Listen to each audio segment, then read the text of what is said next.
উলামায়ে কেরামের লকব হলো মাখদুমে কায়নাত, সমস্ত কুল কায়নাতের খাদেম কামনা হলো উলামায়ে কেরাম। করে বলেন ঠিক না ঠিক? উলামায়ে কেরাম কথা বলবে না, কথা বলবা তুমি। হ্যাঁ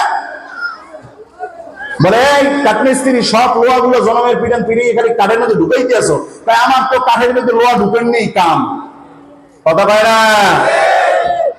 তাহলে কাঠমিস্ত্রির যেরকম লোহাগুলো কাঠের ভিতরে ঢুকেন নেই কাম, উলামায়ে কেরামকে আল্লাহ কামলার দায়িত্ব দিয়েছে, সমস্ত মানুষের রাখালের দায়িত্ব দিয়েছে। মানুষদেরকে হক বাতিলের পরিচয় করিয়ে দেওয়াই হলো উলামায়ে কেরামের কাজ। করে বলেন ঠিক না ঠিক? বেশি বেশি ধমক দিবা না, পলান লাগবে। বলে বলেন ঠিক না ঠিক? আর আমরা তো কেউ পলাইলাম না।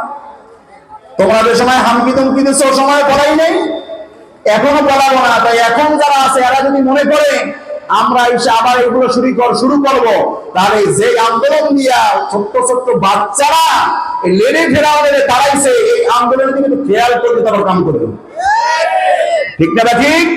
সাদাবাদী ছাড়ো,